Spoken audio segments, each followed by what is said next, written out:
Bom dia, pessoal, como é que vocês estão? Deus, Ele traça muitas vezes os nossos caminhos e nos mostra como devemos seguir. E Ele não faz nada que a gente não possa realizar. Deus, Ele sempre nos dá algo sabendo da nossa capacidade de realizações.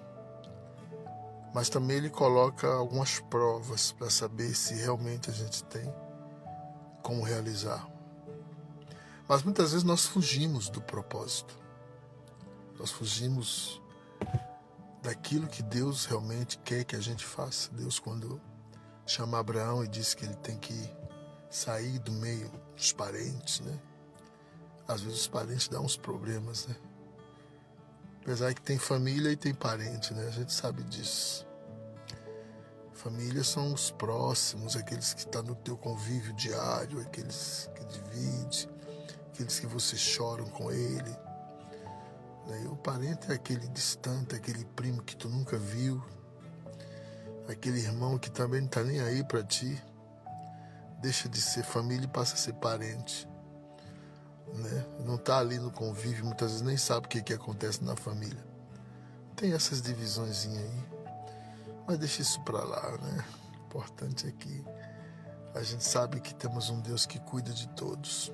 Isso é importante. E Deus fala, vai. E ele leva lá um agregado, um parente chamado Ló. Problema, meu irmão, problema. Mas Deus tinha falado para ele, vai só, não leva ninguém. Não leva ninguém. Talvez o parente estivesse passando alguma dificuldade, às vezes a gente é muito bom e às vezes queremos ajudar todo mundo e às vezes não dá certo. Tem pessoas que não dá certo você ajudar. Lá na frente você leva uma rasteira. Sabia disso? Mas eu sou muito bom. Não seja muito bom. Bom mesmo e perfeito e justo é Deus. Seja justo. Entendeu? Mas se precisar ajudar sem ver a quem, porque também tem essa também de você ajudar as pessoas e esperar apenas recompensa de Deus. Também é um ato muito bom. Né? Se ajudar alguém sem esperar nada em troca.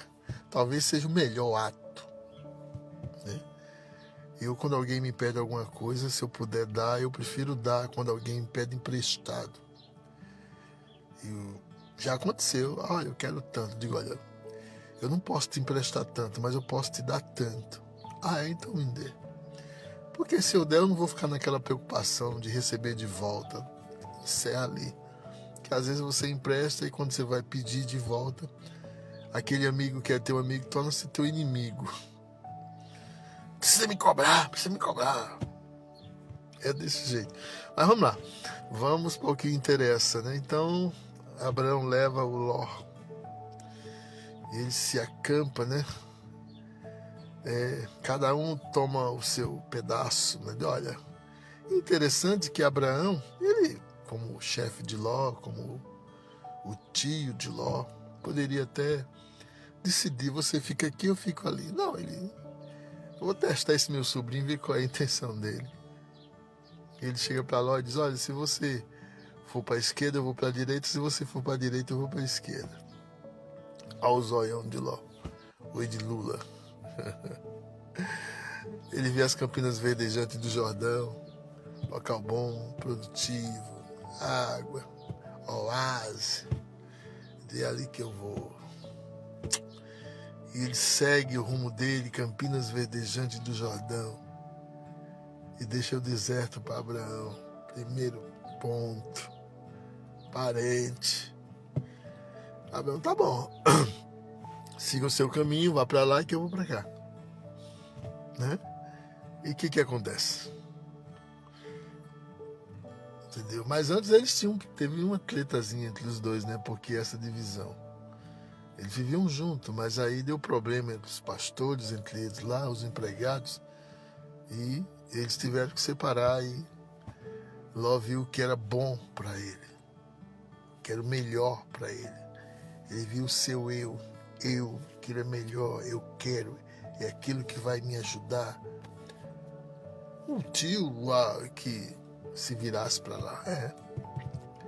E todos começaram a trabalhar, né? Abraão teve que começar do zero praticamente, né? Porque deserto, pois aí foi muito diferente. Ló, de repente, o envolvimento com o povo da cidade, aquela coisa toda, começou a observar que era uma cidade pecaminosa, cheia de prostituição, cheia de tu sabe o que é, né? A gente não pode nem falar muito. Mas os homens daquela cidade lá não gostavam de mulher. Eles eram tão terríveis que Ló fez uma coisa absurda. Ló fez uma coisa absurda quando os anjos visitaram a casa dele. Eles perceberam, né? Que os anjos, provavelmente eles se materializaram, né? Porque eles perceberam isso, né? E quando os homens estiveram lá na casa de Ló, os homens queriam, os homens achando que eram homens mesmos e tal, normais. E Ló disse, não, tem aqui as minhas filhas e tal. Não sei porque que deu na cabeça de Ló. Minhas filhas e tal, minhas filhas virgens, né? Não, nós queremos... É complicado, era complicada a situação ali. Né? Não é muito diferente de hoje. Hoje, se tu achar assim um varão aí, se tu tá querendo um casamento e tá achando que achar um varão, segura, porque o negócio tá feio. Como diz o Cláudio Duarte, né? Então, o que acontece? Deu errado para Ló. Deu errado. E aquilo começou a crescer e Deus... E Abraão se penalizou então, né? E Abraão estava bem já, Deus já tinha abençoado ele, já estava próspero. Ele se compadece ainda do sobrinho e vai interceder a Deus pela vida de Ló. E fala com o Senhor, Senhor, se tiver tanto, entendeu?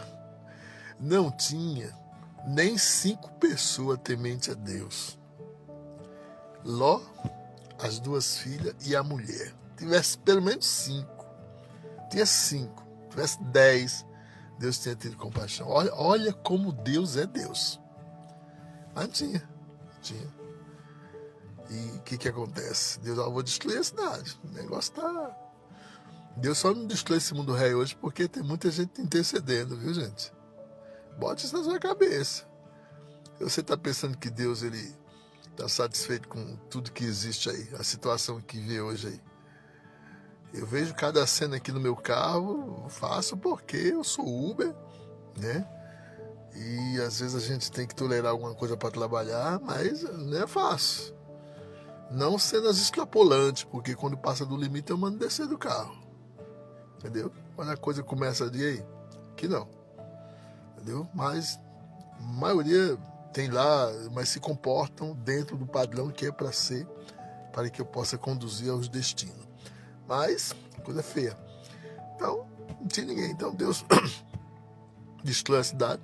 Até a mulher do cara, até a mulher do Ló, entendeu? Tem saudade, meu amigo. Saudade do que havia ali. Tem pessoas que têm saudade das coisas do mundo. Deus fala, não olha para trás. Ela olha e vira uma estátua de sal. É essa a situação.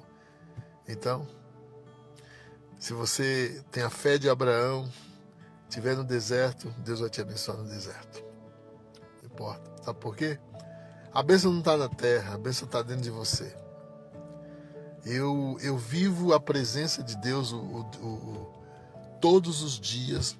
Eu vejo Deus me guiando nesse carro aqui. Só para você ter ideia, né?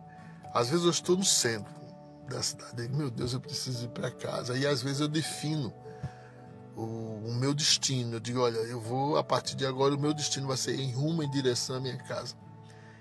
É muito difícil, né? E sabe que o Uber não ajuda, né? Você bota o teu destino, mas ele nunca obedece.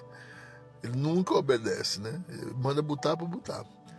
Mas é interessante, às vezes, mesmo sem eu botar destino, eu estou lá no centro, longe do outro lado da cidade, aí aparece um passageiro em rumo à minha casa. Mas eu falei, não.